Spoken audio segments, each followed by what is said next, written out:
I think when it comes to artwork and manga, there is a massive discussion about who or what series has the best works. And obviously, it's almost always subjective, and ultimately it does just come down to personal preference. But there is objectively impressive artwork out there, regardless of where you stand on your personal preferences. And I think where a manga can really set itself apart is in the art that it produces.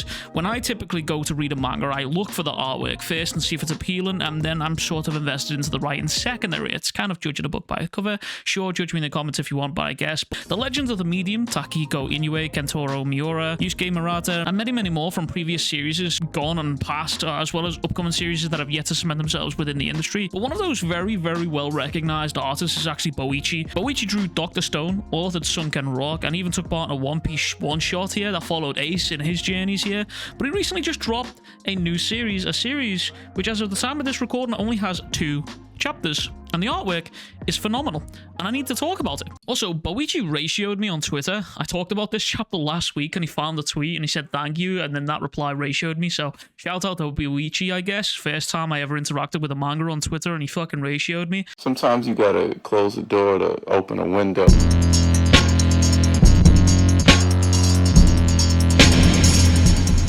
First thing that you notice about this series is it's how it's presented. Manga as a medium is predominantly known for being black and white. That's just the style that it is. Comics have color, manga is black and white, and that's just how it's been for a very, very long time. However, Boichi is somewhat breaking the mold here, implementing colors into the panels and making everything stand out more. Now, I'm not sure if another manga has done this before, so correct me if I'm wrong in the comments below, but out of everything that I've read, the only time I ever see this was in color spreads, first pages, chapters, and that's it. To see it actively happening in almost every page throughout the chapter to accentuate certain things is new, it's different, and it's exciting. I mean, just look at these subtle colors in the sky, but more importantly, the golds and the blues, and even more colors that all just splash and mesh together in this kaleidoscopic orgasm of colors. I'm not sure where I was going with that, but it's just such a treat on the eyes, and more importantly, it's not something that you see often in a weekly manga. By the way, yes, you heard me right, by the way. Weekly manga. First chapter came out last week. Second chapter came out today. Like right now, as I'm recording this video. And I think that's just what is going to set this manga apart from everything else right now. But artwork aside, the Marshal King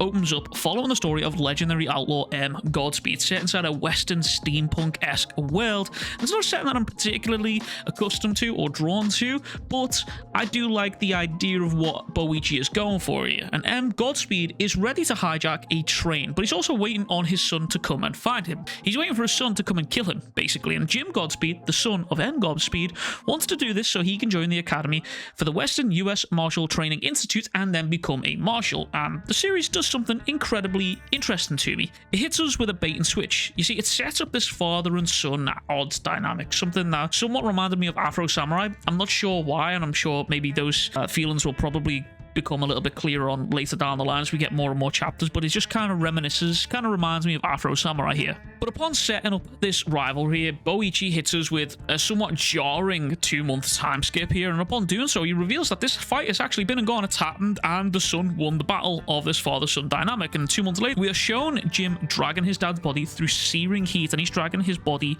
in a cross-shaped coffin. I'll take from that whatever symbolism you may want. I'm not sure how that works. I'm sure someone in the comments will probably find something to glean from that, but there is a lot of setup within the series, because obviously it's the first 2 chapters, like who are the Godspeeds, how did M. Godspeed come to the level of notoriety that he's at right now, how did Jim win the fight, how did he finish him off, what are these golden arms capable of, where did he even come from, and more importantly, the weaponry used within this series feels like I'm playing Borderlands. There's a lot of emphasis on the weaponry within the series. Overall, the story so far, as just from 2 chapters, has set up a lot of intrigue, and I'm very, very excited to see it follow. But chapter 2 follows Jim on his first day through the academy and sees him adjusting to the life. Naturally, the son of a legendary outlaw who's trying to become a marshal, he's not taken too kindly within the academy here, so we've got this dynamic of him moving through the school, being shunned and challenged by almost everyone who sees him until we meet Mira Abigail Black. Now, it might be far too early for me to say this, but I would venture as the guest as to say that this might actually be Jim's ongoing love interest within the story.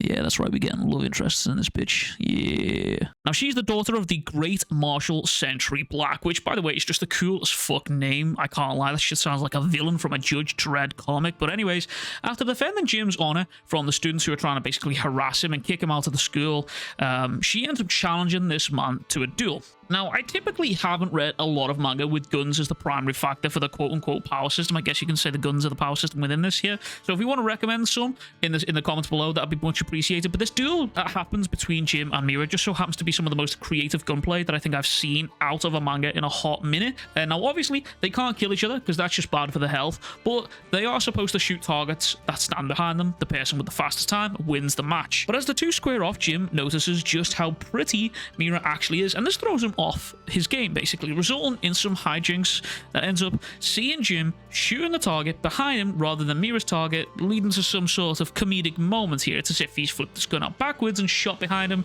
you know, because he's awestruck at Mira's beauty. Now, once again, it can't be understated just how beautiful this artwork is. Boichi is a master of showing motion and maneuvering his characters in ways that just showed him off in insane ways, but this duel serves multiple purposes. 1. Show off the skills of Mira and Jim. 2. Further their dynamic between them two.